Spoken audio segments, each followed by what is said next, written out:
अगर आप JEE mains के लिए सिर्फ 30 दिन दूर हो और अगर आपका सिलेबस अधूरा है और आपके मॉक टेस्ट में मार्क्स 100 से ऊपर नहीं जा रहे हैं तो इस वीडियो को स्किप करना सबसे बड़ी गलती होगी, क्योंकि आज मैं आपको वो चैप्टर्स बताने वाला हूँ जो सबसे इजी हैं, हाईएस्ट वेटेज रखते हैं और जिनको सिर्फ स्मार्ट तरीके से पढ़ के आप 40 से 60 मार्क्स ईजिली बूस्ट कर सकते हो। लेकिन ध्यान से सुनो, एक चैप्टर मैं लास्ट में बताऊंगा जो मैक्सिमम एस्पिरेंट्स इग्नोर कर देते हैं और वही चैप्टर एग्ज़ाम में गेम चेंज करता है। तो इसलिए वीडियो को एंड तक देखो, वरना बहुत रिग्रेट करोगे। सबसे पहले एक बात क्लियर कर लेते हैं, लास्ट 30 डेज में टॉपर बनने का टाइम नहीं होता है। लास्ट 30 डेज में स्मार्ट स्कोरर बनने का टाइम होता है। जो स्टूडेंट ये बात समझ जाता है वही सिलेक्शन की रेस में आगे निकल जाता है। आज का गोल सिंपल है, कम चैप्टर्स, ज़्यादा marks, minimum effort, maximum return. और हाँ, मैं सिर्फ चैप्टर का नाम नहीं लूँगा, मैं बताऊँगा कैसे पढ़ना है, वरना वीडियो का कोई मतलब नहीं है।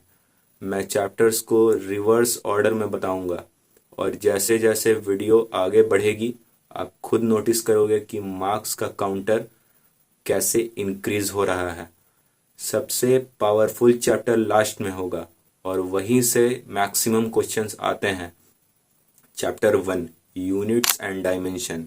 इस चैप्टर को लोग सीरियसली नहीं लेते हैं, लेकिन हर साल 1 से 2 डायरेक्ट क्वेश्चन आते ही आते हैं। फॉर्मूला याद कर लो, डायमेंशनल एनालिसिस क्लियर कर लो, बस। लास्ट 30 डेज में इसको पढ़ने का बेस्ट तरीका है सिर्फ पीवाईक्यू सॉल्व करना। थ्योरी के चक्कर में मत पढ़ो। ये चैप्टर आपको 4 से 8 इजी मार्क्स ऑलमोस्ट फ्री में दे देता है। सो टोटल हुए 8 मार्क्स। Chapter 2, modern physics. अगर कोई चैप्टर है जो least effort plus highest return देता है तो वो मॉडर्न फिजिक्स है। Photo electric effect, Bohr model, radio active decay, सब के फिक्स्ड पैटर्न क्वेश्चंस आते हैं। लास्ट 5 इयर्स के पीवाईक्यूज देखो, ऑलमोस्ट रिपीट होते हुए मिलेंगे। इस चैप्टर को छोड़ना मतलब श्योर शॉर्ट मार्क्स छोड़ना। इस चैप्टर से 4 क्वेश्चंस पक्का है तो टोटल हुए 24 मार्क्स। अगर आप यहाँ तक आ गए हो तो मतलब कि आप जेन्युइनली सीरियस हो, क्योंकि अब जो चैप्टर्स आने वाले हैं वो टॉपर्स का सीक्रेट वीपन है और कोचिंग वाले भी इनको लास्ट 30 डेज के लिए सही तरीके से एक्सप्लेन नहीं करते हैं। Chapter 3, chemical bonding. Chemical bonding थोड़ा लेंदी लगता है, लेकिन सच ये है कि 2 से 3 क्वेश्चंस इस चैप्टर से गारंटीड होते हैं। हाइब्रिडाइजेशन, वीबीटी, एमओटी, बस ये 3 चीज़ क्लियर होनी चाहिए।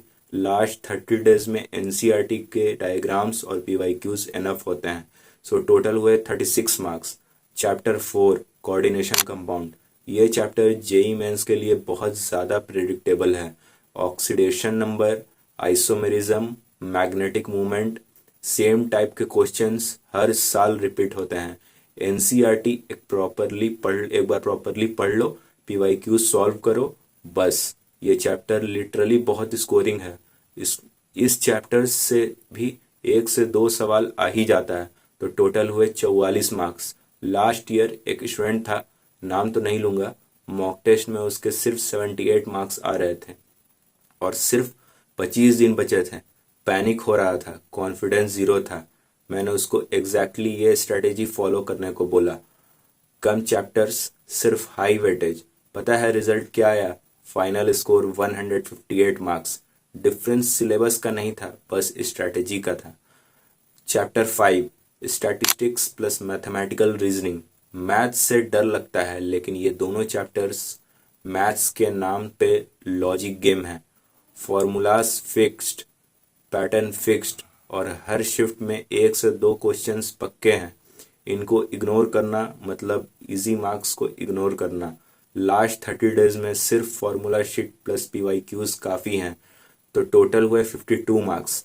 Chapter 6, definite integration. पूरा इंटीग्रेशन मत पढ़ो, सिर्फ स्टैंडर्ड रिजल्ट्स और पीवाईक्यूज के रिपीटेड पैटर्न्स पढ़ो।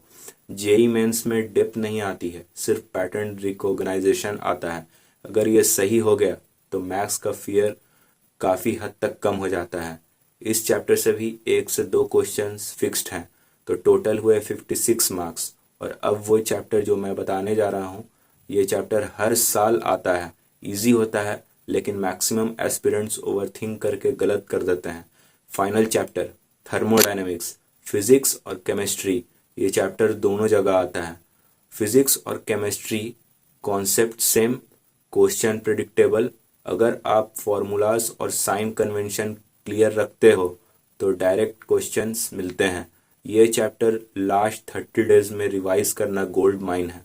2 क्वेश्चंस फिजिक्स और केमिस्ट्री दोनों मिला के आ ही जाते हैं, तो टोटल हुए 64 मार्क्स। अब मैं आपको बताता हूँ बोनस टिप जो कोई नहीं बताता है। अगर आप इन सारे चैप्टर्स के लास्ट 5 इयर्स के PYQs को सिर्फ 2 बार सॉल्व कर लो तो आपका एक्यूरेसी लेवल 90% के ऊपर जा सकता है और निगेटिव मार्किंग ऑलमोस्ट 0 हो जाएगी। ये सिर्फ स्ट्रैटेजी नहीं, ये एक टेस्टेड ट्रूथ है। अगर आप एंड तक आए हो तो कमेंट में लिखो 30 डेज, और अगला वीडियो किस चीज़ पे चाहिए कमेंट कर दो, और इस वीडियो को सेव कर लो, एग्ज़ाम से पहले दोबारा काम आएगा। अगर वीडियो पसंद आई हो तो वीडियो को लाइक करो, चैनल को सब्सक्राइब करो और बेल नोटिफिकेशन को दबाना बिल्कुल मत भूलना, नहीं तो इम्पोर्टेंट इन्फॉर्मेशन मिक्स कर दोगे। Best of luck.